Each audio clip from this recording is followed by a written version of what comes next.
Donc cette vidéo a pour objectif de résoudre trois types d'équations algébriques. Donc une équation d'un côté algébrique d'ordre 1, une équation algébrique d'ordre 2 et une équation algébrique d'ordre 1 sous forme de fraction. Donc on va commencer par celle de gauche. On va essayer de résoudre 2x plus 3 égale à 5x moins 4 où x est un certain réel. Donc il s'agit de trouver tous les réels qui vérifient cette équation, tous les x qui vérifient cette équation. Donc pour ça, l'idée est la suivante, il s'agit de passer tous les termes en x d'un côté et tous les termes sans x de l'autre. Donc typiquement, les termes en x, le 2x, on va le laisser du même côté. Donc ceci va être équivalent à 2x d'un côté auquel on retranche 5x de l'autre pour avoir tous les x du même côté. Et de l'autre, on va mettre toutes les constantes ensemble, c'est-à-dire moins 4 qui était déjà, et moins 3, en faisant passer le 3 de l'autre côté.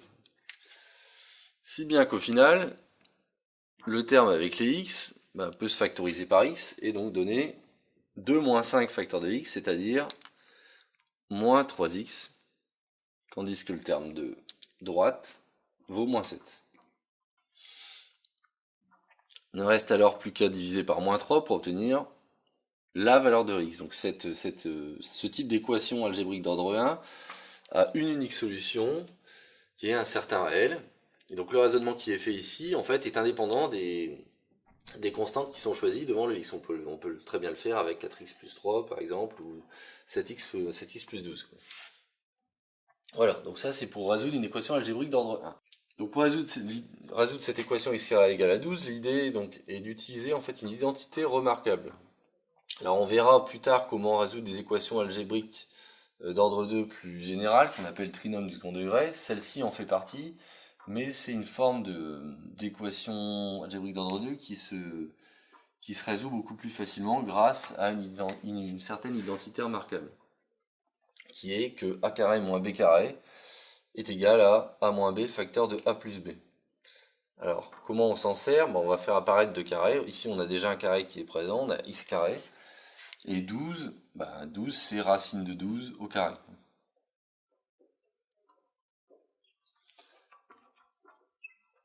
Et donc là, on a quelque chose de la forme a carré moins b au carré.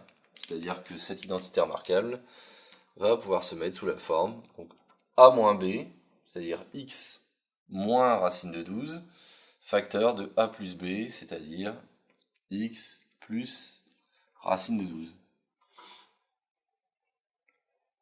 Et la combinaison, donc le produit de ces deux facteurs doit être nul. Pour que le produit de facteurs soit nul, il faut que l'un des termes soit nul. Donc on a deux solutions, deux possibilités. Soit x moins racine de 12 est égal à 0, c'est-à-dire ça correspond à x est égal à racine de 12. Soit x plus racine de 12 est égal à 0, c'est-à-dire x est égal à moins racine de 12. Donc voilà deux solutions. Au passage, on peut légèrement simplifier cette racine carrée, sachant que 12, c'est 4 fois 3. C'est-à-dire que c'est racine de 4 fois 3. Si bien on se retrouve avec 2 racines de 3 et moins 2 racines de 3. Donc là, cette équation a cette fois-ci, au lieu d'avoir une solution comme ici, elle en a deux. On dit que le polynôme x carré moins 12 a deux racines. C'est notre façon de le présenter. Voilà, intéressons-nous maintenant à la dernière équation, donc qui est une équation algébrique sous forme de fraction. Donc il y a une première difficulté à lever qui est que pour que cette équation ait ne serait-ce qu'un sens, il est indispensable que le dénominateur ne s'annule pas. C'est-à-dire qu'il y a un certain nombre de valeurs interdites. Donc là ici on a une, qui est la valeur interdite, la valeur telle que 5x-7 soit égal à 0. La valeur interdite, c'est x tel que 5x-7 est égal à 0. Alors comment trouver x? En fait, ça revient à résoudre une équation algébrique d'ordre 1, ce qu'on a fait à gauche, c'est-à-dire à passer tous les x d'un côté et toutes les constantes de l'autre. Donc même chose, là il y a juste une constante à passer à droite, c'est-à-dire que c'est équivalent à 5x est égal à 7. c'est-à-dire que ça va être équivalent à x est égal à 7 cinquièmes. Donc bah, cette valeur-là, déjà, on sait qu'elle n'est pas solution de cette équation, parce que sinon on est en train de diviser par 0. Donc c'est la première chose, donc on va supposer maintenant que x est différent de 7 cinquièmes.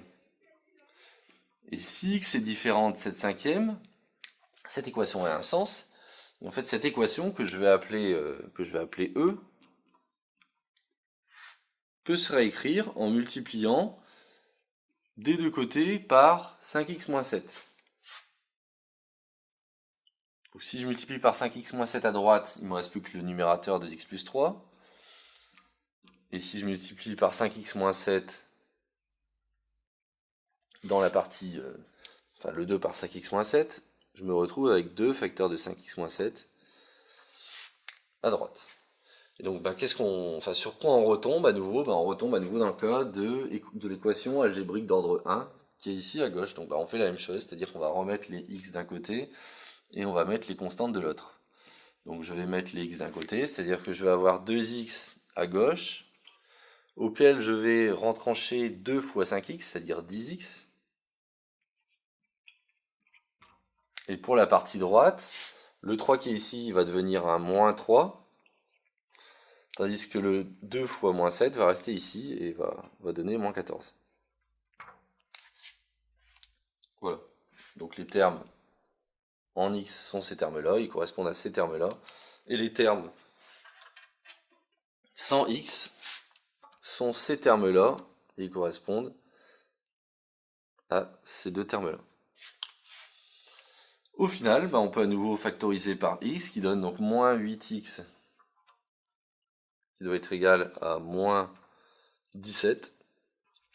Et donc, en divisant par moins 8, x est égal à moins 17 sur moins 8, c'est-à-dire 17 huitièmes, fraction qu'on ne peut pas réduire. Voilà, et donc ça termine cette petite vidéo sur la résolution d'équations algébriques d'ordre 1 ou 2.